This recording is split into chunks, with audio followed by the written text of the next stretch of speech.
Hi friends. ரொம்ப நாளாக scissors ஆனால் பிடிக்கிற தேடிட்டு இருந்தேன். அப்புறம் தாம்பரத்தில் தான் இருக்குது அப்படின்னு சொன்னாங்க. அப்புறம் பார்த்தா அண்ணா வந்தாங்க. அண்ணா பேர் சலீமு. நான் ஒரே ஒரு ரிக்வெஸ்ட்டு தான் உங்ககிட்டலாம். இப்போ டெய்லி நம்ம வந்து ஒரு சிசரோ அருவாமனையோ கத்தியோ சாணா பிடிப்போமா? இல்லை. 6 மாதத்துக்கு ஒரு தடவை தான் பிடிப்போம், சரிங்களா? ஆனால் டெய்லி நம்ம ஒரு இடத்துல போய் மளிகை ஜாமான் வாங்குகிறோம், நிறைய திங்ஸ் வாங்குகிறோம், ட்ரெஸ் வாங்குகிறோம், பெரிய பெரிய ஷோரூம்லாம் ஏறி இறங்கி நிறைய வாங்குகிறோம். ஆனால் அந்த பில்லை பாருங்கள், அவங்க சொல்கிற அமௌண்ட்டை தானே நம்ம கட்டிட்டு வரோம் என்ன.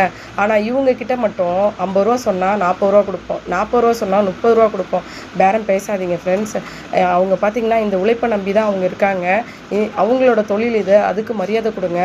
இவங்கள நம்பி ஒரு குடும்பம் இருக்குது பின்னாடி. அவங்க பிள்ளைங்க இருப்பாங்க, அவங்கள படிக்க வைக்கணும், அவங்களுக்கு வாடகை இருக்கும், சரிங்களா? அவங்களோட அத்தியாவசிய செலவு இருக்கும்.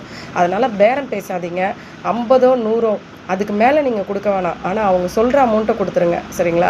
குறைச்சி கொடுத்து அவங்க வேலையை அசிங்கப்படுத்தாதீங்க. தயவு செஞ்சு பேரம் பேசாதீங்க. அதுதான் நம்ம பண்ணுற தப்பு. ஏன்னா ஒரு கடையில் உட்காந்து வேலை பார்க்குறது வேறு, ஒரு ஷோரூமில் உட்காந்து வேலை பார்க்குறது வேறு. டெய்லி ரோட்டில் போயிட்டு யாராவது நம்மளை கூப்பிட மாட்டாங்களா அப்படின்னு வேலை பார்க்குறது வேறு. ரொம்ப கஷ்டங்க. இந்த மாதிரிலாம் வெயிலில் போயிட்டு வேலை பார்க்குறது ரொம்ப கஷ்டம். அதனால் பேரம் பேசாதீங்க. அவங்க சொல்கிற அந்த காசை கொடுத்துருங்க, சரிங்களா? வேறு ஏதோ நம்மளால் அவங்களுக்கு வந்து ஒரு உதவிலாம் செய்ய முடியாது.